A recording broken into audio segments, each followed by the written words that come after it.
Case बीना मुरलीधर हेमदेव और अन्य बनाम कन्हैयालाल लखराम हेमदेव और अन्य 14 मई 1999। न्यायालय भारत का सर्वोच्च न्यायालय।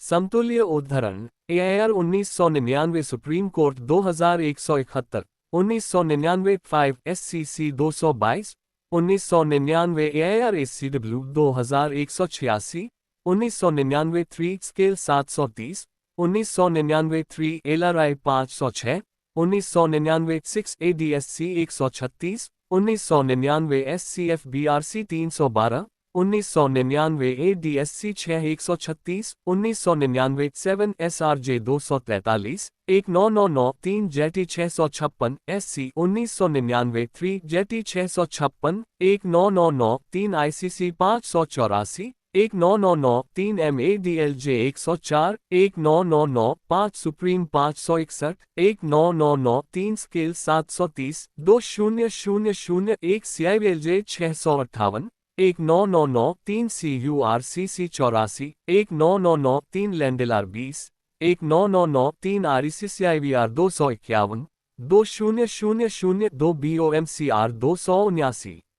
बेंच के वेंकटस्वामी M जगन्नाथ राव। मामला संख्या अपील सिविल 3141/1999। याचिकाकर्ता बीना मुरलीधर हेमदेव और अन्य। प्रतिवादी कन्हैयालाल लखराम हेमदेव और अन्य। निर्णय की तिथि 14 मई 1999। निर्णय 1999 3 SCR 677। इस न्यायालय का निर्णय न्यायमूर्ति M जगन्नाथ राव द्वारा सुनाया गया। अनुमति प्रदान की गई। यह अपील 4 वादी स्वर्गीय मुरलीधर लोकराम हेमदेव की विधवा और बच्चों द्वारा दायर की गई है, जिनकी मृत्यु 8 मई 1976 को या उसके आसपास बिना वसीयत के हुई थी। यह अपील बॉम्बे उच्च न्यायालय के अपील संख्या 1019/1997 दिनांक 12.9.97 के आदेश के विरुद्ध है, जिसमें विशेष वाद संख्या 83/1997 में आदेश 39 नियम 1 CPC के तहत आवेदन में विद्वान एकल न्यायाधीश के दिनांक 7.1997 के आदेश की पुष्टि की गई थी। मामले के तथ्य इस प्रकार हैं। 27 जुलाई 1964 से एक अपंजीकृत साझेदारी थी, जिसमें निश्चित रूप से स्वर्गीय मुरलीधर पक्षकार नहीं थे। 4 सितंबर 1964 के एक विलेख के तहत 5 व्यक्तियों के बीच जो 2 समूहों में थे, सांखला समूह के पास 668 शेयर थे और जैन के पास 346 शेयर थे। उक्त फर्म ने थाने में 31,075 वर्ग फीट की भूमि खरीदी, जिसका उद्देश्य इसे विकसित करना और बेचना था। इस फर्म को हमारे समक्ष इन कार्यवाहियों में मुख्य फर्म कहा जाता है। जैन समूह ने 29 जुलाई 1964 को लोकराम समूह के साथ एक उपसाझेदारी की। एक पंजीकृत फर्म जिसमें 4 भागीदार हैं: आई कन्हैयालाल लखराम हेमदेव, ई मुरलीधर लोकराम हेमदेव मृत, वादी अपीलकर्ताओं के पिता ई कन्हैयालाल सेवाराम और एव श्रीचंद धर्मदास। इस उपसाझेदारी में जैन समूह और लोकराम समूह 1:1 यानी 17% 17% समग्र के अनुपात में हिस्सा लेते हैं।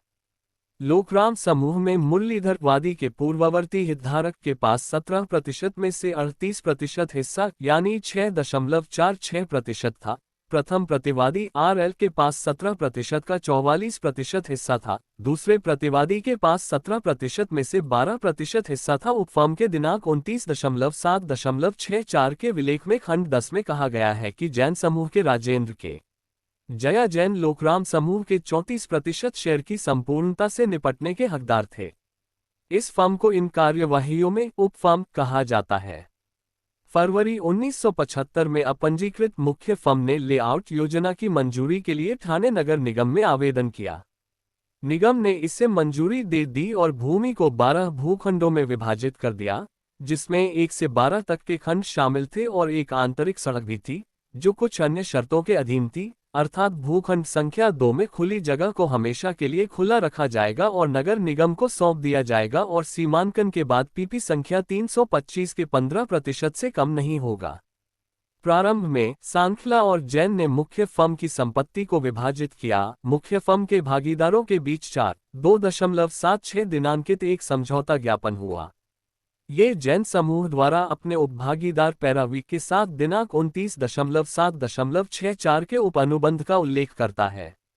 ये 30.1.76 से सांख्ला समूह और जैन समूह के बीच मुख्य फर्म के विघटन का उल्लेख करता है और बताता है कि लेआउट के बाद जैन समूह को 5774.78 वर्ग मीटर वाले प्लॉट 8, 9, 10, 11 और 12 मिले और सांख्ला को 11,189.37 वर्ग मीटर वाले प्लॉट 1, 3, 4, 5, 6 और 7 मिले। अंतिम प्लॉट 325 IPSI का प्लॉट 2 जिसका माप 3209 वर्ग मीटर है। बगीचे के लिए और उपरोक्त प्लॉटों तक पहुंच मार्ग प्रदान करने के लिए आरक्षित दोनों समूह संबंधित प्राधिकारियों से 34% जैन समूह और 66% सांख्ला समूह के अनुपात में मुआवजा FSI के माध्यम से प्राप्त लाभों के अलावा पहुंच मार्ग के सामान्य उपयोग के हकदार होंगे। पैरा IV MOU पैरा 3 में कहता है कि सांख्ला समूह जैन समूह के उपभागीदारों से चिंतित नहीं है और वे अपने उपभागीदारों के साथ व्यक्तिगत रूप से अपने दायित्व निभाते हैं। 26.12.91 को सांख्ला समूह और जैन समूह के बीच MOU दिनांक 4.2.76 के कार्यान्वयन में एक पंजीकृत विभाजन विलेख, जिसे मुख्य विभाजन विलेख कहा जाता है, निष्पादित किया गया और इसमें कहा गया कि MOU में बताए गए भूखंड सड़क और खाली भूखंड संख्या 2 में सामान्य अधिकार के अधीन प्रत्येक समूह की पूर्ण संपत्ति बन गए हैं। MOU दिनांक 4.2.76 में बताए गए लाभों को दोहराया गया। केवल आरक्षण और आंतरिक सड़क तक ही सीमित रहेगा। जैन समूह ने वचन दिया कि वे अपने लंबित दायित्वों को अपने उपभागीदारों के साथ पूरा करेंगे। 18.6.92 को सांख्ला और जैन के बीच सुधार का एक पंजीकृत विलेख निष्पादित किया गया, जिसमें 28.12.91 की मुख्य विभाजन विलेख में कुछ संशोधन किए गए।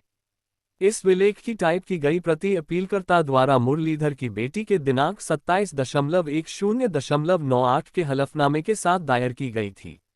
मुख्य विभाजन विलेख के पृष्ठ 3 के नीचे पैरा 1.2 में पंक्ति 6 में HUF शब्दों के बाद सुधार विलेख के आधार पर निम्नलिखित शब्द जोड़े जाने थे और उपभागीदारों सह सदस्यों के हित में भी, अर्थात विश्राम व अन्य जो अनुबंध 11.12.74 और 31.12.78 के अनुसार प्लॉट 1 से 7 के हकदार हैं। इसी प्रकार जैन ने कन्हैया व अन्य के हित में निष्पादित किया जो विलेख 29.7.64 के अनुसार प्लॉट 8 से 12 के हकदार हैं। हमने जो शब्द कोष्ठक में लिखे हैं वे सुधार विलेख में हस्तलिखित पाए गए हैं, जैसा कि सुधार विलेख की पंजीकरण प्रति से पता चलता है। प्रतिवादियों के अनुसार हाथ से लिखे गए ये शब्द 18.6.92 के मूल सुधार विलेख में नहीं थे। दूसरी ओर वादी अपीलकर्ताओं और संख्लाओं के अनुसार ये हस्तलिखित शब्द सुधार विलेख के पंजीकृत होने से पहले मूल में थे। हम ये बता सकते हैं कि सुधार विलेख की प्रमाणित प्रति अपीलकर्ता श्रीमती शिवदासानी पुत्री मुरलीधर के हलफनामे के अनुलग्नक के रूप में दिनांक 123.1999 को प्रस्तुत की गई थी। अपीलकर्ताओं के अनुसार सुधार विलेख के पृष्ठ 3 के नीचे पैरा 12 में हाथ से जोड़े गए उपरोक्त शब्दों से पता चलता है कि सांख्लास और जैन के बीच दिनांक 18.6.92 को हुए सुधार विलेख में सांख्लास और जैम्स ने संयुक्त रूप से जैन समूह को आवंटित संपत्ति के कोष में कन्हैया और अन्य यानी लोकराम समूह के अधिकार को उपफर्म के विघटन पर लाभ के अधिकार से अलग माना और मान्यता दी। यदि ऐसा है तो यह सवाल उठेगा कि क्या लोकराम समूह में वादी मुरलीधर के उत्तराधिकारी होने के नाते, जो जैन के साथ पंजीकृत उपफर्म के भागीदारों में से एक थे, जैन लोकराम उपफर्म के विघटन पर न केवल लाभ के हकदार थे बल्कि अचल संपत्ति में अधिकार के भी हकदार थे, और क्या सुधार विलेख के तहत सांख्लास और जैन दोनों ने संयुक्त रूप से ऐसा अधिकार स्वीकार किया था। अब हम जैन समूह और उसके उपभागीदारों लोकराम समूह के बीच कुछ घटनाक्रमों का उल्लेख करेंगे। मुरलीधर की मृत्यु 8 मई 1976 को हुई और वे वादी को उत्तराधिकारी के रूप में छोड़ गए।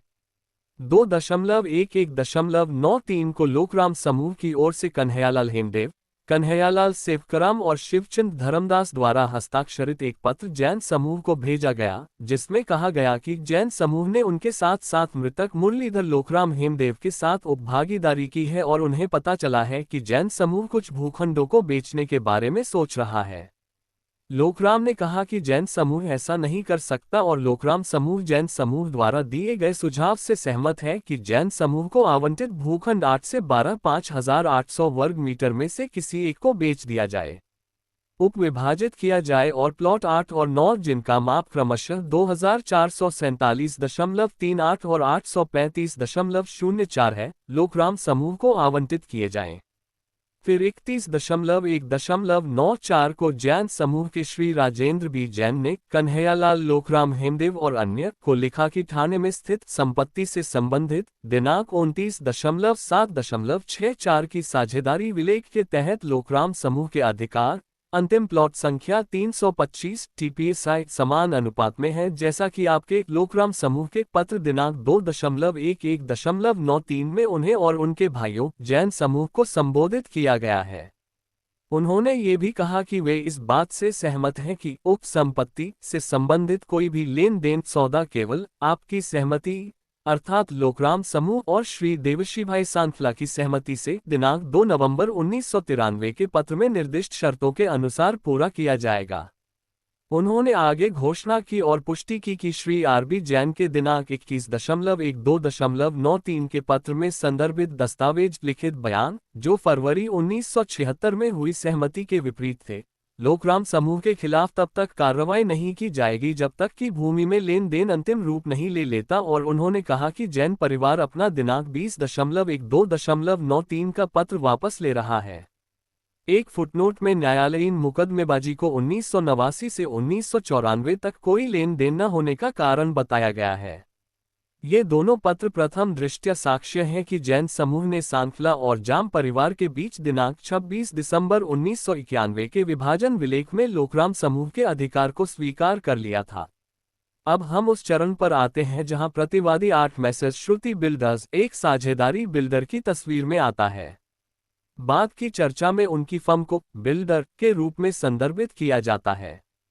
जैसा कि हम अभी देखेंगे, बिल्डर ने 3 अलग अलग समझौते प्राप्त किए, एक 16.7.94 को सांखला से, एक 14.8.94 को जैन से और एक 19.9.94 को लोकराम समूह के कन्हैयालाल से। अंतिम समझौते में कहा गया कि मुरलीधर के उत्तराधिकारियों ने कथित तौर पर 27.3.79 को अपना हिस्सा छोड़ दिया था।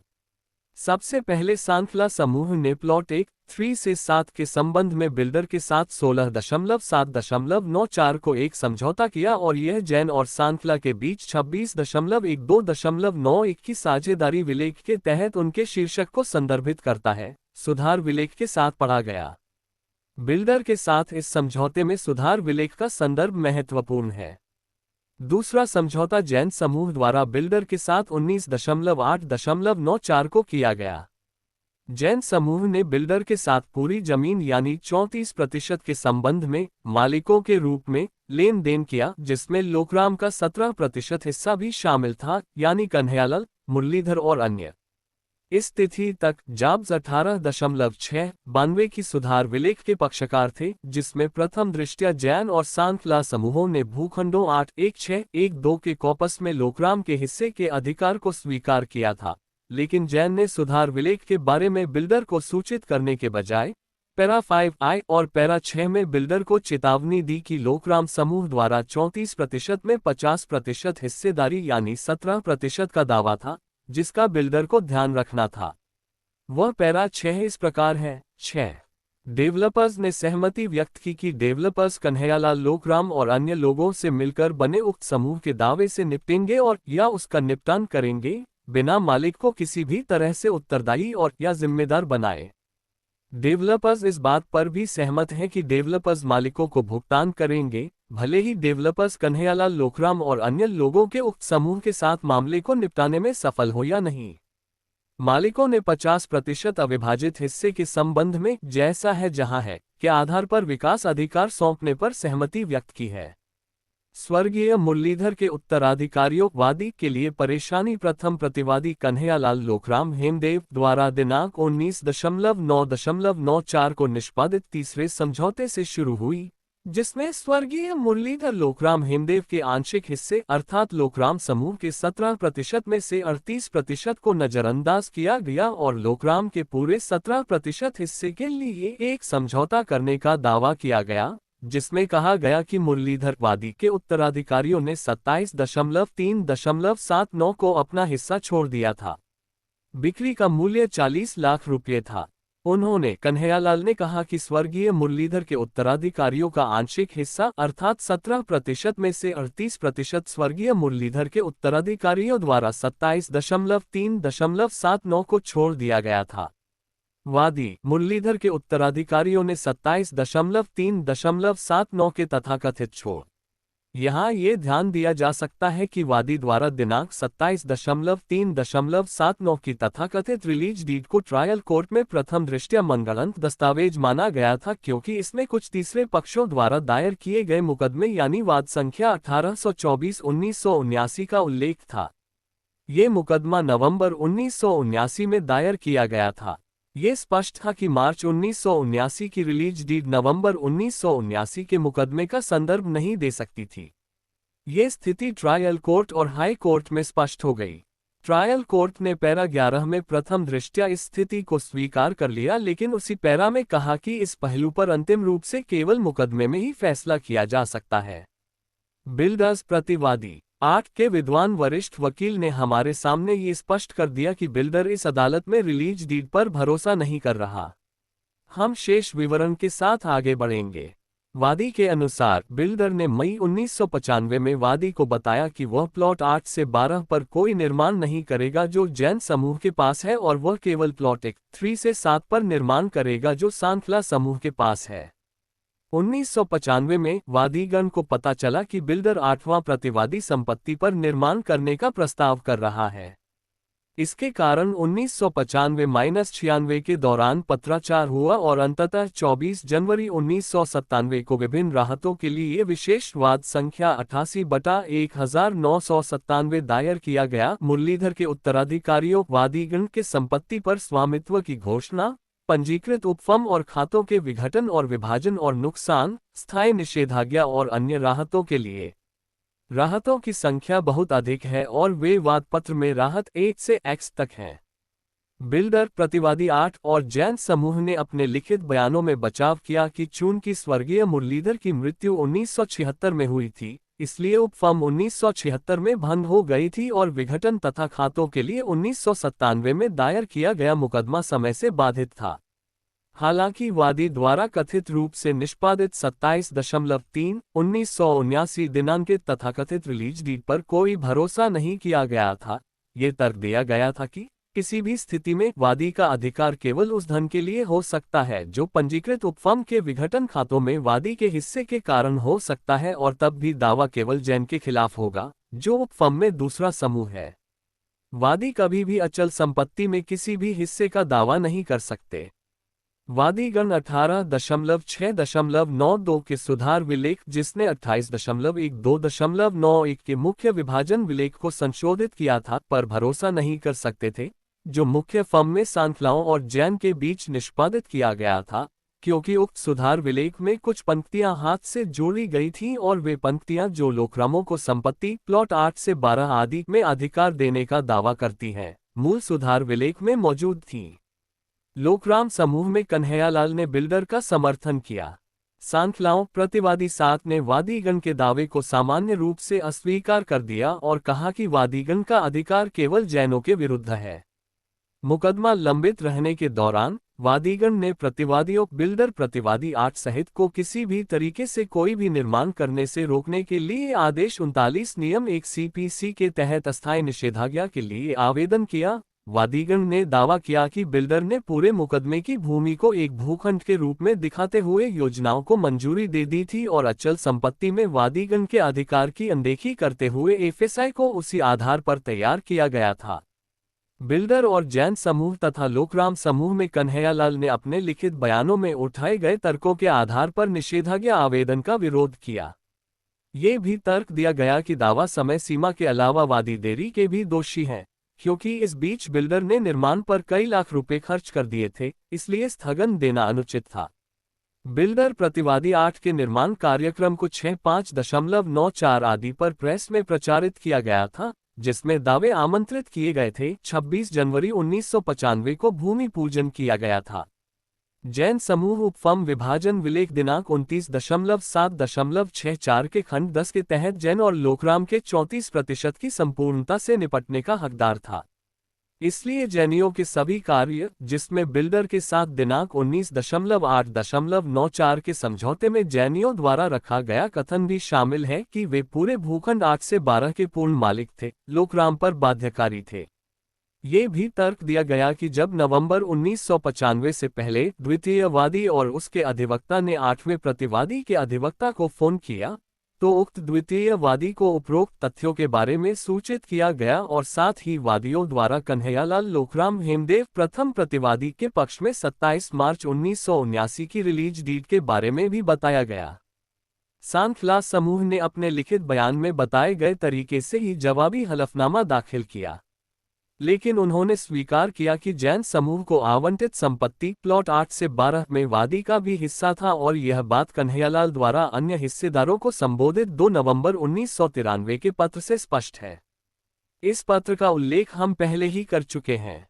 विद्वान ट्रायल जज ने वादी अपीलकर्ताओं के निषेधाज्ञा आवेदन को ये कहते हुए खारिज कर दिया कि वादी का अधिकार केवल उपसाझेदारी फर्म के मुनाफे में हिस्सेदारी का है, न कि संपत्ति का, कि हालांकि 27 मार्च 1979 की रिलीज डीड प्रथम दृष्टया जाली प्रतीत होती है, इस प्रश्न का इस स्तर पर अंतिम रूप से निर्णय नहीं किया जा सकता कि बिल्डर 8वें प्रतिवादी ने सभी दस्तावेजों को सत्यापित किया और संपत्ति खरीदी और आवश्यक मंजूरी प्राप्त की और करोड़ों रुपये का निवेश किया और कि 29.7.64 की उपसाझेदारी डीड के खंड 10 के तहत जैन 34% की पूरी फर्म संपत्ति यानी प्लॉट 8 से 12 का सौदा करने के हकदार थे और जैन समूह की कार्रवाई जिसमें लोकराम समूह के 17% शेयर को बेचने का उनका दावा शामिल था, वादी पर बाध्यकारी थी। इन आधारों पर आदेश 39 नियम 1 के तहत आवेदन खारिज कर दिया गया। उच्च न्यायालय में वादी की अपील को उपरोक्त कारणों की पुष्टि करते हुए दिनांक 12.9.97 के आदेश द्वारा खारिज कर दिया गया। इस अपील में हमने अपीलकर्ताओं की ओर से विद्वान वरिष्ठ अधिवक्ता श्री के वेणुगोपाल की विस्तृत दलीलें सुनी हैं। विद्वान वरिष्ठ अधिवक्ता ने गंगूबाई बी चौधरी बनाम सीताराम बी सुक्तकर 1983 4 SCC 31 का हवाला देते हुए वादी की अस्थायी निषेधाज्ञा की याचिका का जोरदार समर्थन किया। बिल्डर की ओर से विद्वान वरिष्ठ अधिवक्ता श्री R.F. नरीनन तथा जैन समूह की ओर से अन्य अधिवक्ता उपस्थित हुए। सांखला समूह के अधिवक्ता ने सांखला के हलफनामों के अनुसार जैन समूह के विरुद्ध वादी के मामले का समर्थन किया। विचारणीय बिंदु यह है कि क्या अपीलकर्ताओं ने प्रथम दृष्टया मामला बना लिया है और क्या सुविधा का संतुलन अस्थायी निषेधाज्ञा और गंगूबाई बी चौधरी बनाम सीताराम बी सुक्तकर 11,983 4 SCC 31 में पारित आदेश की प्रकृति का आदेश देने में है। इससे पहले कि हम इस मुद्दे पर आगे बढ़ें, हम ये बता सकते हैं कि हमारे तर्क और निष्कर्ष धारा 39 नियम 1 CPC के तहत इस अंतरिम आवेदन के सीमित उद्देश्य के लिए है और जब मुकदमा सुनवाई के लिए लिया जाता है, तो ट्रायल कोर्ट इस फैसले में कही गई किसी भी बात से अप्रभावित मुकदमे में पेश किए गए ऐसे साक्ष्य के आधार पर मुकदमे का फैसला करेगा। ऊपर दिए गए विस्तृत तथ्यों से ये देखा जा सकता है कि यह वाद विघटन और खातों के लिए एक वाद नहीं है, बल्कि यह स्वामित्व की घोषणा, स्थायी निषेधाज्ञा, नुकसान आदि के लिए भी एक वाद है। वास्तव में वाद में राहतों की बड़ी संख्या 1 से X तक थी। इसलिए 8वें प्रतिवादी और जैन समूह या लोकराम समूह में कन्हैयालाल के लिए ये तर्क देना प्रथम दृष्टया स्वीकार्य नहीं है कि यदि वादी खातों के विघटन के हकदार नहीं हैं, तो वे किसी अन्य राहत के भी हकदार नहीं हैं।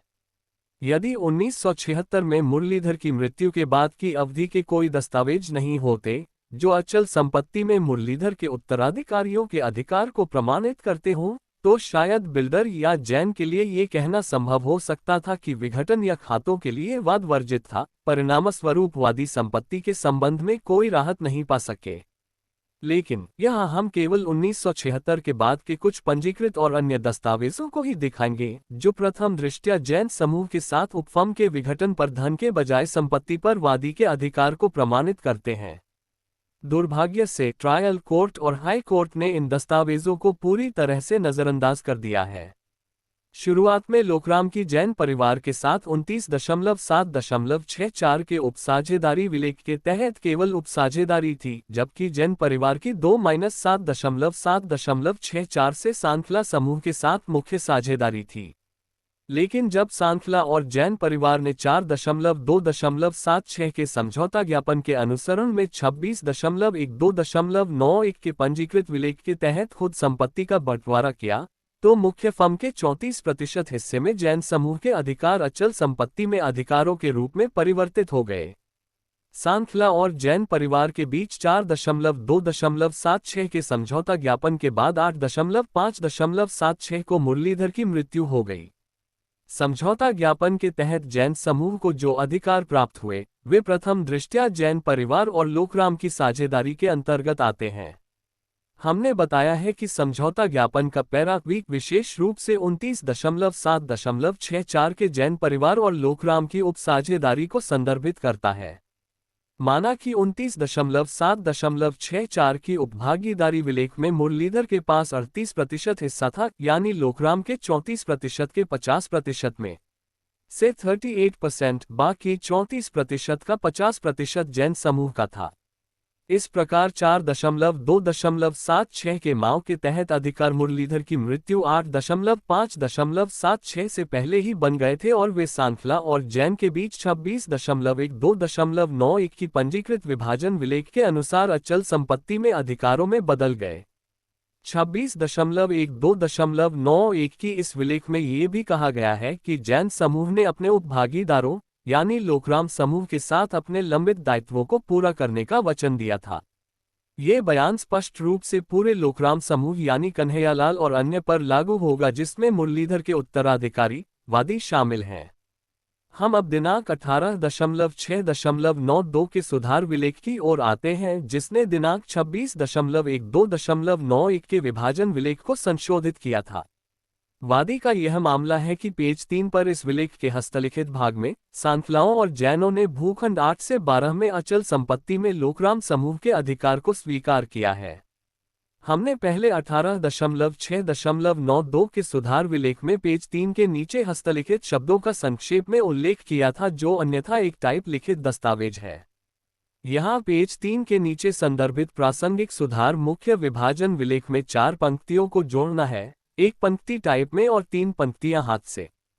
प्रतिवादी बिल्डर इन 3 हस्तलिखित पंक्तियों के ठीक ऊपर पृष्ठ 3 के नीचे एक पंक्ति में टाइप की गई प्रविष्टि से इनकार नहीं करते हैं, बल्कि केवल टाइप की गई पंक्ति के नीचे हाथ से लिखी गई 3 पंक्तियों से इनकार करते हैं। यदि कोष्ठक वाले हिस्से में हाथ से लिखी गई 3 पंक्तियों के शब्द वहां हैं, तो इसका अर्थ जैन और सांखला द्वारा प्रथम दृष्टया संयुक्त स्वीकृति होगी कि कन्हैया और अन्य यानी मुरलीधर के उत्तराधिकारियों सहित संपूर्ण लोकराम समूह को प्लॉट 8 से 12 में अचल संपत्ति में अधिकार है, यानी अचल संपत्ति में अधिकार, न कि जैन और लोकराम की उपफर्म के विघटन पर केवल धन का अधिकार। अब बिल्डर के विद्वान वरिष्ठ वकील श्री आरिफ नरिमन ने जोरदार ढंग से तर्क दिया कि कोष्ठक में लिखे शब्द वहां थे ही नहीं या उन्हें सुधार विलेख में चुपके से शामिल कर दिया गया था। इसलिए हमने मूल सुधार विलेख की प्रमाणित प्रति मांगी और हमने पाया कि 4 पंक्तियों में कोष्ठक में लिखे शब्द प्रमाणित प्रति में भी मौजूद थे, एक पंक्ति टाइप में और 3 पंक्तियां नीचे तीसरे पेज पर हाथ से लिखी हुई थीं। आखिरकार पंजीकृत प्रमाणित प्रति से पता चलता है कि मूल सुधार विलेख में क्या है। सांखलाओं ने हमारे सामने दायर अपने प्रति शपथपत्र दिनांक 13 मार्च 1999 30.3.1999 को नोटरी द्वारा सत्यापित में, जिस पर श्री देवश्री मंजू सांखला ने शपथ ली है, जो इस सुधार विलेख के हस्ताक्षर करता है, इन 3 हस्तलिखित पंक्तियों के संबंध में वादी के मामले का स्पष्ट रूप से समर्थन किया और कहा कि यह पाया गया कि C&D के तहत कुछ भाग गलती से छोड़ दिया गया था और तदनुसार इसे हाथ से लिखा गया था और उक्त C&D के तहत उक्त परिवर्धन मेरे साथ साथ प्रतिवादी 5 द्वारा विधिवत शुरू किए गए थे और यह नग्न आंखों से भौतिक रूप से दिखाई देता है। इस पुष्टि सुधार के साथ छेड़छाड़ का कोई सवाल ही नहीं है। प्रतिवादी 5 राजेंद्र कुमार जैन द्वारा दिनांक 13 मार्च 1999 को दिए गए अपने हलफनामे पेपर बुक के खंड 3 के पृष्ठ 12 से 15 में संलग्न X1 का हवाला देते हुए श्री देवश्री मंजू सांखला ने अपने हलफनामे में कहा कि श्री जैन द्वारा प्रस्तुत सुधार विलेख की उक्त फोटोकॉपी वह नहीं थी जिसकी मूल प्रति पंजीकृत की गई थी। ये सच है कि जैन द्वारा अनुलग्नक के रूप में प्रस्तुत सुधार विलेख की प्रति में हस्तलिखित शब्द नहीं है, लेकिन सवाल यह है कि क्या ऐसा मसौदा तैयार होने के बाद विलेख के पक्षकारों ने पृष्ठ 3 के नीचे हाथ से 3 और पंक्तियां जोड़ी। अब हम ये बताना चाहेंगे कि मूल दस्तावेज की फोटोकॉपी जो प्रमाणित है और हमारे सामने प्रस्तुत की गई है के प्रथम पृष्ठ पर 18 जून शब्द अंकित हैं, जबकि पांचवें प्रतिवादी द्वारा अनुलग्नक के रूप में प्रस्तुत फोटोकॉपी में जून का 18वां दिन दर्शाया गया है। जून की तरह कोई बड़े अक्षर नहीं है। इसके अलावा अपीलकर्ताओं द्वारा प्रस्तुत प्रमाणित फोटोकॉपी में पृष्ठ 1-2 पर दिए गए आद्याक्षरों की फोटोकॉपी से पता चलता है कि पृष्ठ 1 और 2 पर टाइप किए गए शब्दों के ठीक नीचे आद्याक्षर लिखे गए हैं। पृष्ठ 1 और 2 के नीचे दिए गए आद्याक्षर विवाद में नहीं है। विवाद केवल प्रतिवादियों द्वारा पृष्ठ 3 के नीचे दिए गए आद्याक्षरों पर उठाया गया है, जहां ये 4 पंक्तियां पृष्ठ के नीचे हैं। पृष्ठ 3 पर, जहां हस्तलिखित शब्द नीचे दिए गए हैं, ये देखा जा सकता है कि आद्याक्षर हस्तलिखित शब्दों के ठीक नीचे स्पष्ट रूप से पाए जाते हैं।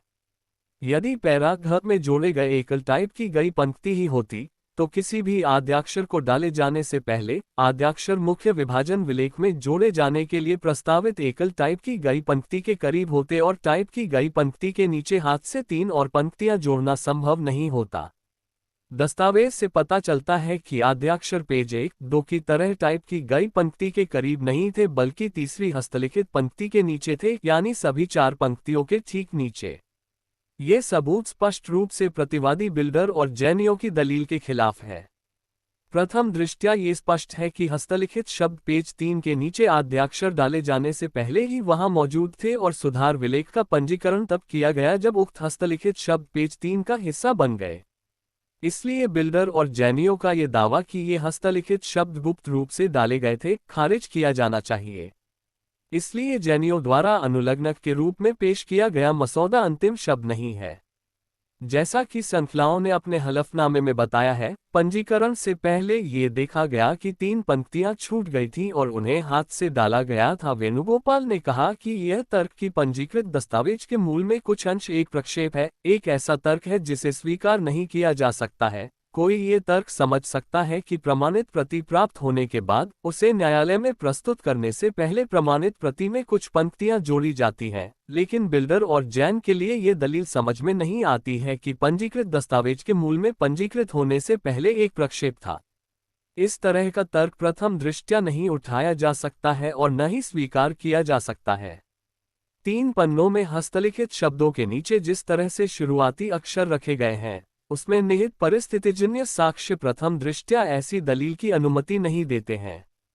श्री R.F.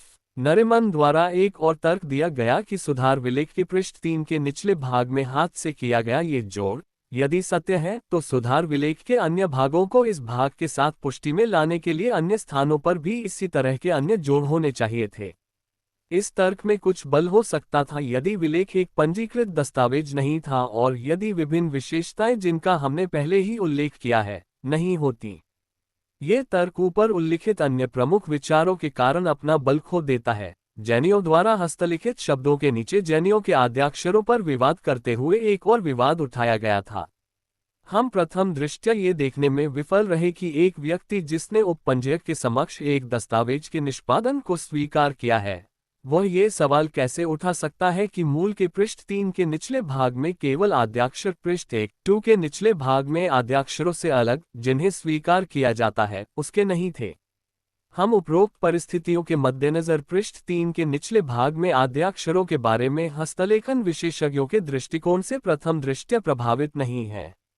इसलिए यदि हमारे समक्ष प्रस्तुत सुधार विलेख की प्रतिलिपि उस मूल प्रति से सत्य है जिसे हम मानते हैं, तो प्रथम दृष्टया इसका अर्थ है कि यह स्पष्ट स्वीकारोक्ति है कि लोकराम समूह का भूखंड 8 से 12 तक की संपत्ति पर अधिकार है और सुधार विलेख के समय सांखला समूह और जैन समूह द्वारा उस अधिकार को स्वीकार कर लिया गया था। इसके अतिरिक्त प्रथम दृष्टया हमारे पास लोकराम समूह कन्हैयालाल सहित द्वारा दिनांक 2.1.93 को लिखे गए 2 और पत्र हैं और विशेष रूप से जैन समूह के राजेंद्र बी. जैन द्वारा दिनांक 3.1.94 को लिखा गया पत्र, जिसमें संपत्ति पर लोकराम समूह के स्वामित्व को स्वीकार किया गया है और सभी पूर्व स्वीकारों को वापस ले लिया गया है। इसलिए हम मानते हैं कि लोकराम समूह द्वारा अचल संपत्ति पर स्वामित्व का प्रथम दृष्टया मामला बनता है।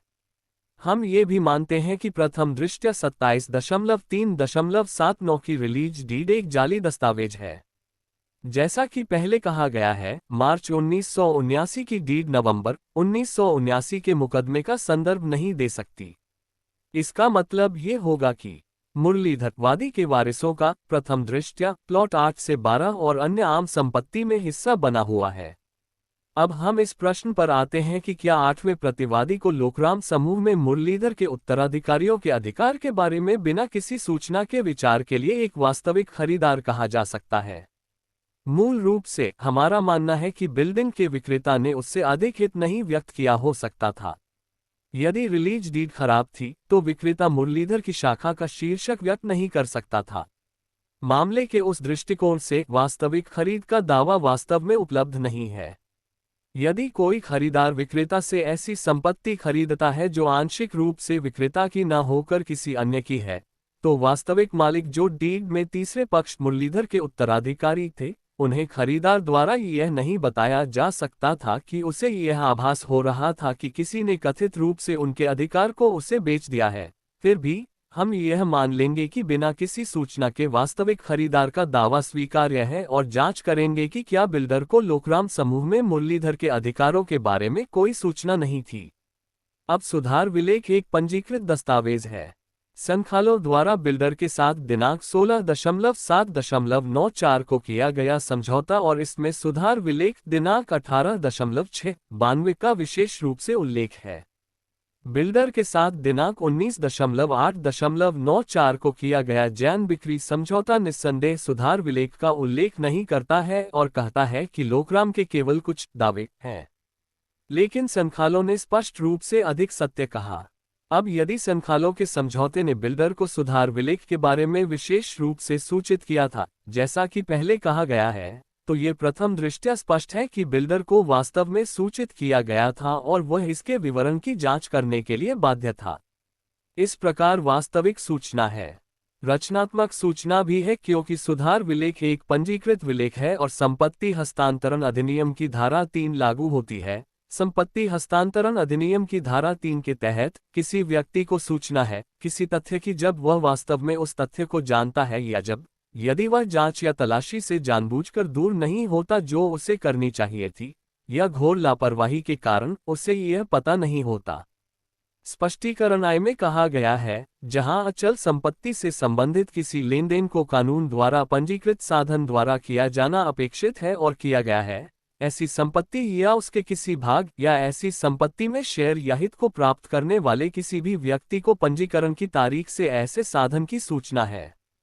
चूंकि सुधार विलेख एक पंजीकृत विलेख है, इसलिए संपत्ति अंतरण अधिनियम की धारा 3 के तहत इसे बिल्डर को सूचित किया जाना माना जाएगा। एक बार नोटिस आ जाने के बाद वास्तविक और रचनात्मक दोनों तरह से लोकराम समूह के अधिकारों की सूचना के बिना वास्तविक खरीदार की दलील स्वीकार्य नहीं है।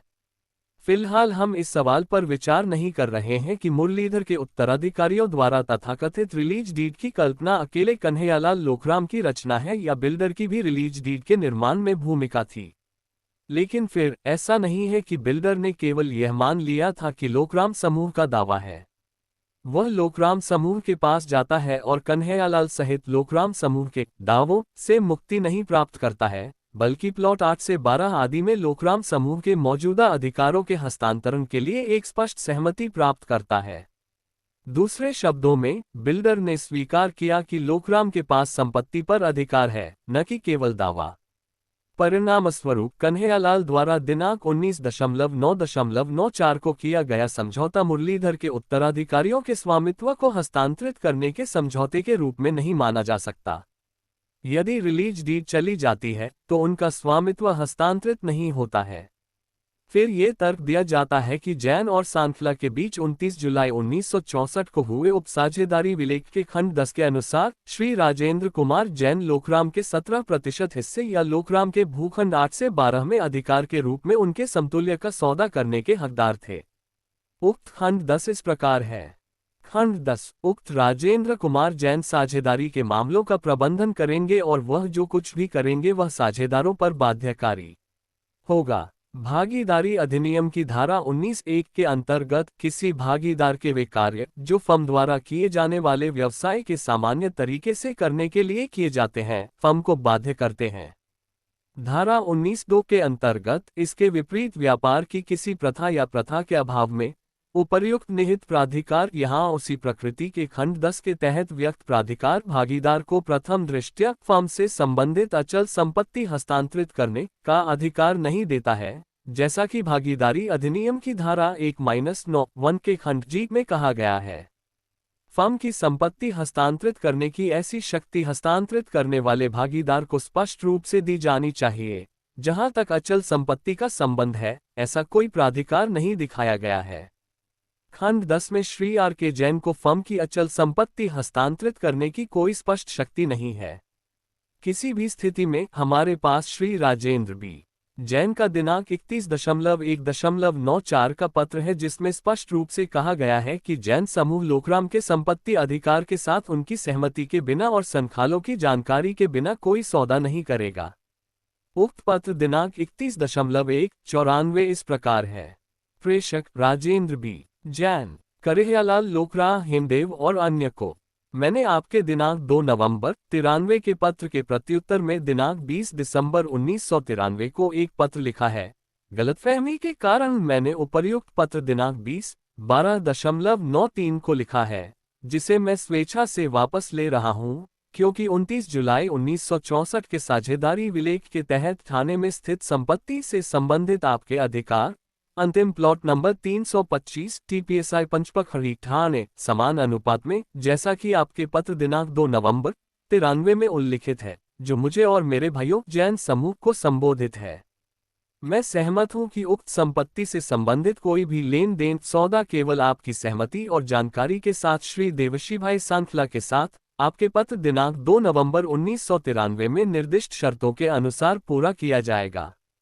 मैं आगे ये भी घोषणा और पुष्टि करता हूं कि मेरे दिनांक 20 दिसंबर 1993 के पत्र में उल्लिखित दस्तावेज लिखित कथन, जो कि फरवरी 1976 में हमारी सहमति के विपरीत है, के आधार पर आपके समूह के विरुद्ध तब तक कोई कार्रवाई नहीं की जाएगी जब तक कि उक्त भूमि का लेन देन अंतिम रूप से नहीं हो जाता।